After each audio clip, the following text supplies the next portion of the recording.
तो मैंने CDS, TGC, technical SCC, navy pilot, navy हर एक एंट्री के लिए अप्लाई किया। मैं बैक टू बैक एक के बाद एक 34 बार असफल हुआ हूँ कॉम्पिटिटिव एग्जामिनेशंस में। 4-5 बार कह सकते हो आपकी मैंने तैयारी नहीं की, लेकिन मैंने 28-29 बार तैयारी की थी, एकदम सिंसियरली तैयारी की थी। उस टाइम आप यकीन नहीं मानेंगे, मैं रोड पे पड़ा हुआ था और सब पीछे से सारे मेरे जो साथ वाले थे लड़के सब क्रॉस कर चुके थे और मैं वहाँ पड़ा मेरा आंसू आ गए थे। कमरे की जो दीवारें थी वो खाने को आती थी। तो आप इस चीज़ से क्या समझे, इस चीज़ से ये समझो।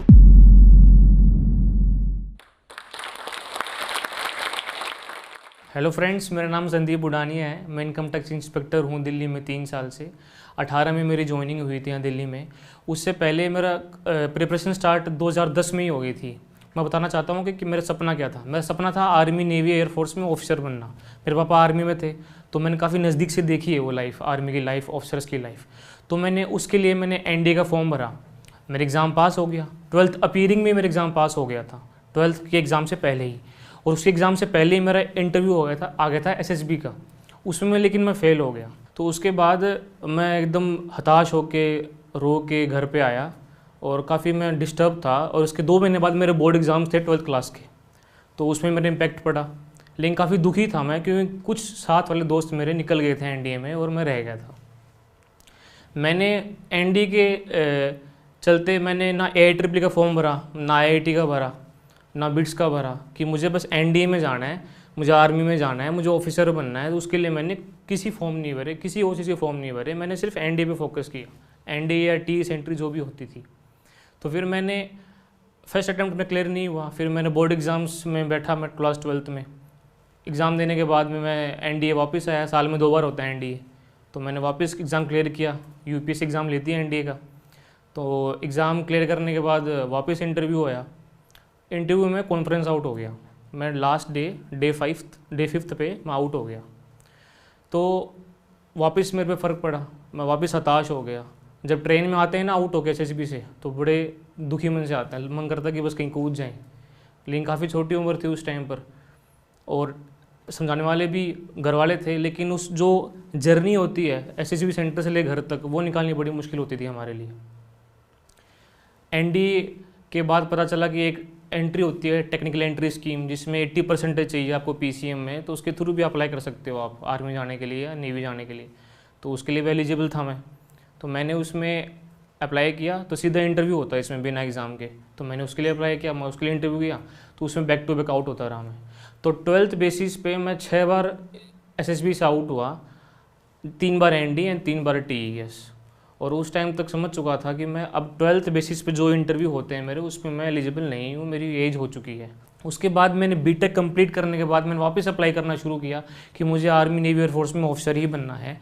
तो मैंने CDS, TGC, technical SCC, navy pilot, navy हर एक एंट्री के लिए अप्लाई किया। और मैं एक के बाद एक 19 बार SSB से फेल हुआ। और मैंने हर बार पापा को फ़ोन किया, पापा मेरे इस बार भी सिलेक्शन नहीं हुआ। पापा का डायलॉग एक ही था कि बेटा कोई बात नहीं, अगला कब है। उनको भी पूरी उम्मीद थी मेरे से और मैं भी काफ़ी दुखी हो चुका था। और आधी बार तो मैंने लास्ट में बताया ही नहीं घर पे कि मेरा इंटरव्यू भी आ रखा है, क्या मैं जाने वाला हूँ, ताकि वो दुखी ना हो, परेशान ना हो। क्या बताना बार बार कि उनको उम्मीदें होती हैं, वो टूटती हैं, फिर दुखी होते हैं वो भी। तो फिर मैं उसके बाद मैंने 19 बार तो सिर्फ SSB का इंटरव्यू दिया था। इसके अलावा मैंने एग्ज़ाम कॉम्पिटिशन के और भी दिए थे, बैंक के, SSC के, LIC के, असिस्टेंट कमांडेंट के। मैं बैक टू बैक एक के बाद एक 34 बार असफल हुआ हूँ कॉम्पिटिटिव एग्जामिनेशंस में, जिसमें 19 इंटरव्यू थे, 15 एग्ज़ाम और थे। तो आप सोच सकते हो कि 34 बार फेल होने के बाद में कि इंसान में क्या बचता है।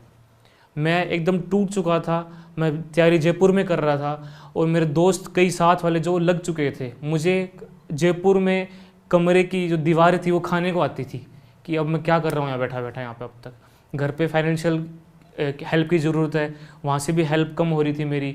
अब मैं करूँ तो करूँ क्या। मैंने BPO के लिए भी अप्लाई किया था, आप यकीन नहीं मानेंगे, ताकि मैं साथ साथ पढ़ सकूँ और साथ साथ मैं थोड़ी अर्निंग कर सकूँ, ताकि घर से मुझे पैसे ना मंगाने पड़ें। तो 15,000 की नौकरी भी मुझे नहीं मिली थी। मैं उस इंटरव्यू से भी आउट हो गया था, जो कि इंटरव्यू 10 मिनट का था बस। और मेरी ड्रीम थी 70,000 की नौकरी पाना। तो उस टाइम सोच सकते हो कि क्या मेंटल प्रेशर रहा होगा मेरा कि मुझे ये नौकरी नहीं मिल रही तो वो कैसे मिलेगी मेरे को। तो फिर मैंने मेरी लाइन चेंज की। फिर मेरे दिमाग में ये हुआ कि कैसी भी गवर्नमेंट जॉब पानी ही पानी है। मैंने ट्रैक चेंज किया मेरा, ताकि मैं परिवार की हेल्प कर सकूँ। उस टाइम काफ़ी कंडीशन टफ थी हमारे लिए, तो कुछ ना कुछ मेरी हेल्प बहुत ज़रूरत थी घर पे।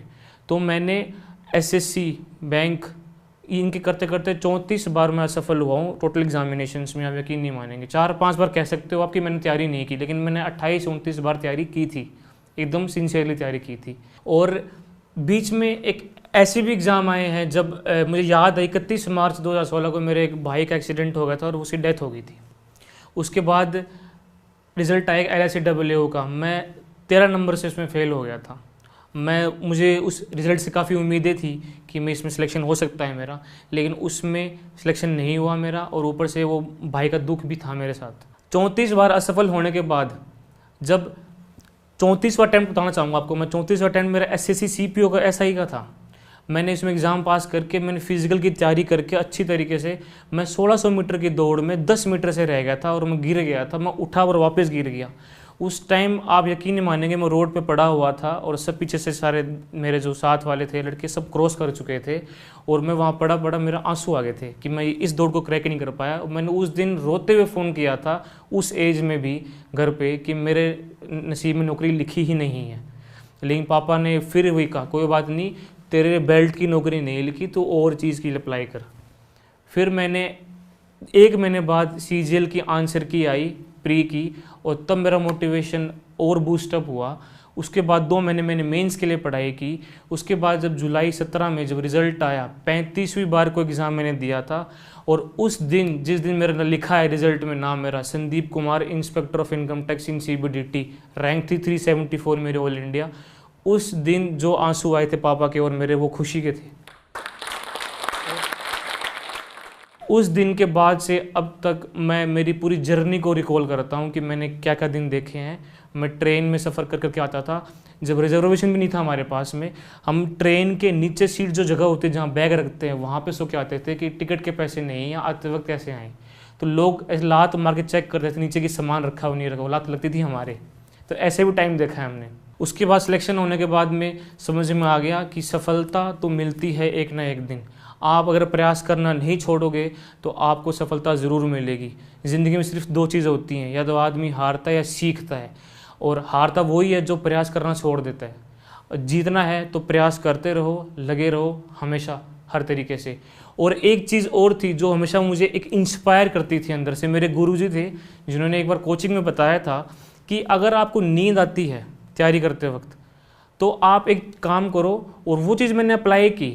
उस चीज़ ने मुझे मोटिवेट नहीं किया, उसने मुझे इंस्पायर किया। इंस्पिरेशन अंदर से आती है, और वो बात क्या थी कि माँ बाप का चेहरा याद करो रात को सोते वक्त। रात को नींद नहीं आएगी आपको, आप लगातार पढ़ोगे, निरंतर पढ़ोगे। और उस बात ने मेरी ज़िंदगी पलट के रख दी। मुझे कभी भी कोई आलस नहीं आया, नींद नहीं आई। मैं टाइम पे सुबह आराम ऑटोमेटिकली 5 बजे उठ जाता था पढ़ने के लिए, और ऑटोमेटिक 11-12 तक पढ़ता था। तो ये सब इंस्पिरेशन से आता है। अगर ये इंस्पिरेशन आपको क्या पता इस टॉक से मिल जाए, आपको इंस्पिरेशन क्या पता कहीं और से मिल जाए, कहीं से मिले, बस इंस्पिरेशन आपकी होनी चाहिए, वो चिंगारी होनी चाहिए। अगर वो है तो सिलेक्शन ज़रूर होगा आपका, आपको कोई भी नहीं रोक सकता। कि देखो, एक मैं आपको कहानी बताना चाहूँगा एक स्टूडेंट की। वो किसी कोचिंग में पढ़ता था, तो उसने कोचिंग में होते हैं मॉक टेस्ट। CGL मेंस की बात करूँ मैं, CGL मेंस में मैथ और इंग्लिश होती है। उसकी मैथ्स काफ़ी स्ट्रॉन्ग थी, लेकिन उसकी इंग्लिश काफ़ी कमज़ोर थी। उसकी इंग्लिश में 200 में से 80, 90 या ज़ोर मार के 95 तक उसके मार्क्स आते थे। तो जब मेंस प्री क्लियर कर चुका था वो, और जब मेंस के 2 महीने बाकी थे, तो उसकी इंग्लिश काफ़ी कमज़ोर थी, और इंग्लिश में उसको अच्छे मार्क्स लाने पड़ेंगे अगर उसके इंस्पेक्टर की पोस्ट CGL में चाहिए तो उसने क्या किया, काफ़ी इंटरेस्टिंग कहानी है ये, सुनना, रियल कहानी है। मेरे गुरुजी ने मुझे बताई थी कि उस लड़के ने 2 महीने तक, इंग्लिश काफ़ी कमज़ोर थी उसने 2 महीने इंग्लिश को, रात को उसने टाइम टेबल बनाया कि रात को मैं 8 से सुबह 2-3 बजे तक मैं सिर्फ इंग्लिश पढ़ूंगा, मैं सिर्फ इंग्लिश की किताबें पढ़ता रहूँगा और उसके अलावा कुछ नहीं करूँगा। मैं बीच में मैं ब्रेक ले सकता हूँ 5-10 मिनट का, वो अलग बात है, लेकिन मैं 8 से 2-3 बजे तक मैं सिर्फ इंग्लिश पढ़ूंगा। और मुझे चाहे इंग्लिश समझ में वो आए चाहे मुझे समझ में ना आए, लेकिन मैं मेरे इतने घंटे फिक्स मैं इंग्लिश को दूंगा मेरे मेंस एग्ज़ाम तक। तो वो लड़का एक दिन आया रिज़ल्ट आने के बाद में कोचिंग में मेरे उस गुरुजी के पास में। तो उन गुरुजी को लगा इसकी इंग्लिश काफ़ी कमज़ोर थी, मैथ स्ट्रॉन्ग थी इसकी, तो इसे कुछ नौकरी मिल गई होगी सीजीएल में टीए की, या किसी कोई 2800 ग्रेड पे की जॉब इसको मिल गई होगी। लेकिन सर ने उसे पूछा, मेरे गुरुजी ने पूछा उसे कौन सी पोस्ट मिली। बोला सर इंस्पेक्टर की पोस्ट मिली है, दिल्ली में मिली है। तो सर एक बार अचंभित हो गए कि इसको इंस्पेक्टर की पोस्ट कैसे मिल गई, कि इसकी मैथ स्ट्रॉन्ग थी, इंग्लिश कमज़ोर थी इसकी। तो सर ने उससे पूछा कि भाई तुझे दिल्ली मिली है इंस्पेक्टर की पोस्ट, तो तेरे मार्क्स कितने कितने आए। बोले इंग्लिश में मेरे 147 मार्क्स आए। तो सर बोले तेरे 147 मार्क्स आए 2 महीने की तैयारी में कैसे। तो उसने सर को बताया कि सर मैंने तैयारी ऐसे की थी कि मैं इंग्लिश पढ़ूंगा 8 से 2-3 बजे तक, और चाहे मुझे समझ में आए चाहे समझ में ना आए, मैंने मेरा 100% दिया उसको। अब अगर मेरे मार्क्स नहीं आते इंग्लिश में तो कमी मेरे में नहीं है, कमी इंग्लिश में कोई ना कोई होगी। तो उस के चलते उसने इंग्लिश में इतने मार्क्स लाए। अब आप खुद सोचो अगर वो ऐसा नहीं करता पागलपन इंग्लिश के प्रति रात को, क्या वो सिलेक्शन हो पाता उसका? नहीं हो पाता, वो इंस्पेक्टर की पोस्ट नहीं ले पाता। उसे इंस्पेक्टर की पोस्ट दिल्ली में और मिली। और याद रखना हमेशा किसी भी सीजीएल की पोस्ट पे, इंस्पेक्टर की पोस्ट पे आने के लिए दिल्ली में समझो हाईएस्ट मेरिट रहती है। तो सोचो उसने कितना पागलपन से तैयारी की होगी। तो सब्जेक्ट के किसी भी सब्जेक्ट में कोई कमी है आपकी तो इस तरीके से तैयारी करो, आप उसके पीछे पागल हो जाओ, आप उसे टाइम दो पूरा पूरा। अब वो आपसे मुंह फेर के बैठा हो आप, लेकिन फिर भी टाइम दो उसको, लेकिन एक दिन वो रिजल्ट आपको ज़रूर देगा। तो आप इस चीज़ से क्या समझे? इस चीज़ से ये समझो चाहे कितनी भी बार असफलता का मुंह देखना पड़े, कभी भी हार नहीं माननी है। आप आज एक बार फेल हुए, 2 बार फेल हुए, 3 बार हुए, मैं 34 बार फेल हुआ हूँ आप, लेकिन हर बार फेलियर के बाद में आप उस चीज़ को छोड़ो मत, आप डबल ट्रिपल पावर से उसमें और जोर लगाओ। अगर आपकी मेहनत में ईमानदारी होगी तो सिलेक्शन पक्का मिलेगा आपको, हार नहीं माननी है। आप उसमें दुगनी जान लगा दो, वो आपके लिए रिस्पॉन्स देगी।